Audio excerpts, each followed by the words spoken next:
Bueno, Luis, usted fue uno de los autores del libro Francisco el Argentino que puede cambiar el mundo, promoviendo la tolerancia, la solidaridad y la responsabilidad humana. ¿Lo escribió hace cuánto tiempo, Luis? Bueno, esa es la traducción al español del libro original en inglés. Nosotros escribimos con Olivera, con Daniel Olivera, una biografía del Papa Francisco en inglés que se transformó por avatares del destino, ¿no?, en la biografía más vendida del Papa en inglés. Así que estuvimos investigando y nos acercamos bastante al pensamiento de Francisco. En el 2013 apenas fue electo Papa. Y ahí especulábamos un poco cómo podía ser el papado de Francisco. Y ahora, después de 13 años, uno ve que las líneas originales del papado de Francisco se mantuvieron y profundizaron. Es decir, yo te podría decir que Francisco descansa en paz porque cumplió con lo que se había comprometido, lo que se había propuesto, con su legado. Luis, ¿vos crees entonces, siguiendo un poco esto que estás diciendo, que el Papa logró cambiar un poco el mundo? Bueno, mira, es el primer Papa jesuita de la historia. Los jesuitas, hace unos 500 años, se propusieron, fueron creados como orden religiosa, la orden jesuítica, por San Ignacio de Loyola, y tenía un doble objetivo: proteger al Papa de aquel momento y evangelizar en los confines del cristianismo, es decir, en los límites del cristianismo, a donde se había expandido el cristianismo. Y eso fue ahí cerca del Chaco, en el Paraguay, en el este de Bolivia, sur de Brasil, Misiones, las misiones jesuíticas con los guaraníes. Ahí estuvieron los jesuitas. Pero también se propusieron los jesuitas evangelizar el otro límite, que era Asia, que era un lugar virgen de cristianismo. Me refiero a China, Japón, Corea, y allí partieron también. Así como fueron al Paraguay y a Misiones, también fueron a China. Y en China, un jesuita que se llamaba Matteo Ricci estuvo a punto, muy cerca, de convertir al cristianismo al emperador chino de aquel momento. En el 1500 y algo me estoy refiriendo. Sí. Si eso hubiera pasado, hubiera tenido la trascendencia de lo que 1500 años antes había pasado cuando el emperador romano se convirtió al cristianismo, y de esa forma la iglesia la iglesia católica dejó de ser una iglesia prohibida, clandestina, chiquitita, y pasó a ser la iglesia oficial del Imperio Romano. Los chinos estuvieron a punto de convertirse al cristianismo por los jesuitas. Se malogró, no se pudo. Bueno, el primer papa jesuita, el objetivo central de su papado era entrar en China. Y el Papa Francisco lo logró, con bajo perfil, porque estas cosas no se publicitan, no tienen mucho que ver con las redes sociales, con el día a día, son de muy largo plazo. Firmó un concordato, que es un tratado, entre el Vaticano y el Partido Comunista Chino, el gobierno chino, que es el Partido Comunista, nada más ni nada menos, por el cual la Iglesia Católica es la única iglesia autorizada, casi la única autorizada formalmente a trabajar en China.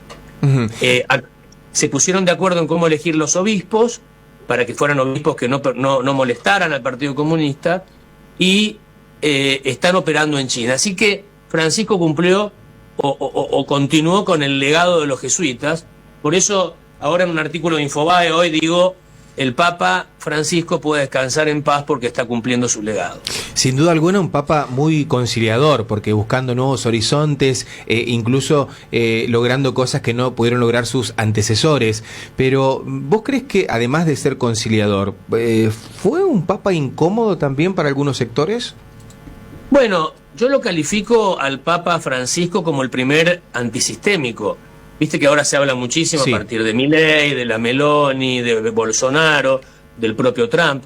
Pero 3 años antes que el primer Trump, es decir, que Trump 2016, en el 2013, el que pateó un flor de tablero, el que pateó un flor de sistema y las piezas volaron por el aire, fue el Papa Francisco, al ser electo como el primer latinoamericano en el trono de Pedro.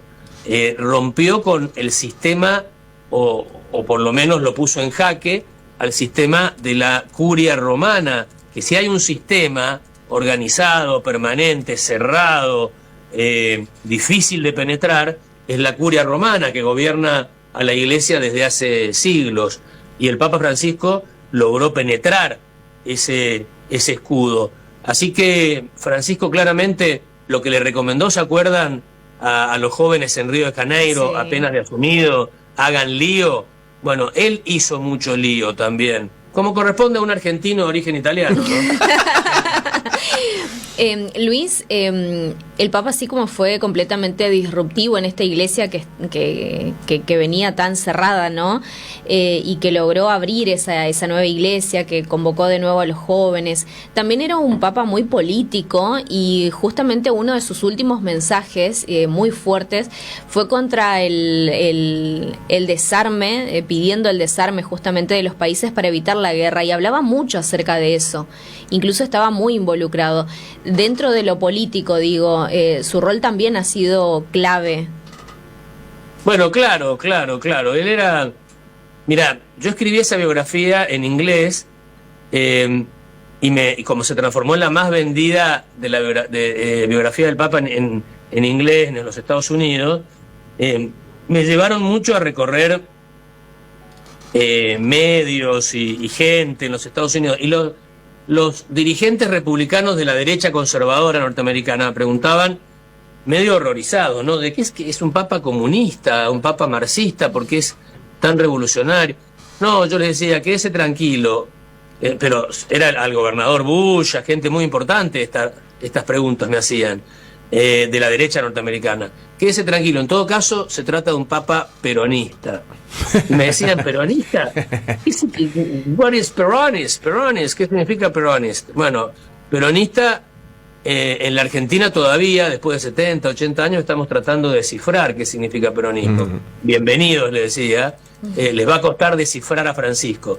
Pero contestando tu pregunta, claramente era un papa que estaba muy involucrado en la política, además de estos objetivos de largo plazo, como el de China, que comenté recién, estaba muy involucrado en la política, no había duda. ¿Qué cosas crees, perdón, Diana, qué cosas crees vos que quedaron pendientes en su gestión y que seguramente le tocará al próximo que venga? Bueno, pendiente su gestión, y no le toca, bueno, para él le toca al próximo que venga, era venir a la Argentina. A mí me parece que eso fue raro, extraño. Algún día nos enteraremos bien de la explicación por qué. Había alguna explicación, pero creo que él podría haber contribuido enormemente a apaciguar un poco la grieta que tanto nos divide aquí en Argentina y que no nos conduce demasiado hacia adelante. ¿Y por qué no vino? Esta grieta tan grande nos traba, no nos ponemos de acuerdo en una decena o media docena de aspectos en los que todos tenemos que estar de acuerdo y salir adelante. ¿Por qué pensás que no vino, Luis? ¿Por qué pensás que no vino?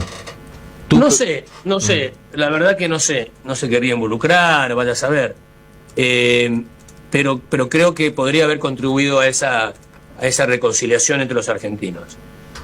Tal cual. ¿Y el próximo que viene, qué pensás? ¿Le tienen la vara muy alta? Bueno, claro. Eso es así. Pero bueno, todos los que vendrán, y en casi todos los rubros, van a tener que adaptarse a estas épocas. Este Papa ya se está bastante adaptado, porque acá en Buenos Aires, cuando era arzobispo, era un pastor de la iglesia bastante moderno. Y el que venga, imagínate, Papa versus inteligencia artificial, lo que se viene. Sí, tal cual. Papa versus, bueno, ya redes sociales, ya quedó claro que hay que involucrarse ahí también, y Francisco lo hizo. Pero ahora viene todo el gran tema de si los que van a pensar son los humanos o los robots, y el rol de la iglesia. Bueno, ahí en el Vaticano hay un palacio muy lindo al lado de San Pedro. Del otro lado, de un lado de San Pedro, está la residencia de Santa Marta, donde vivía el Papa.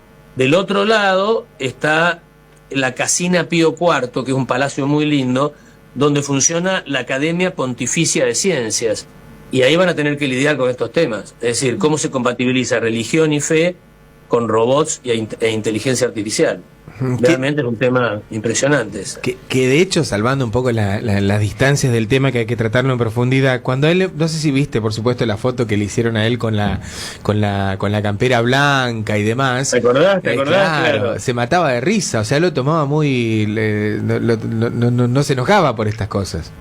No, claro que no, pero esos son los memes y el tema de la inteligencia artificial que van a tener que lidiar desde la Iglesia es, Más desde el profundo. punto de vista ético, si hay escritos, suponte que se invente una nueva religión o una serie de valores escritos por un robot y la gente empieza a seguirlos como se siguió el Evangelio de Cristo o los libros sagrados de otras religiones. ¿Dónde se pone eso? ¿Cómo se guarda? ¿Cómo se entiende? ¿Cómo conviven? Pueden haber infinidad de circunstancias y combinaciones posibles de lo que venga. Bueno, los papas nuevos van a tener que adaptarse a estas circunstancias, seguramente.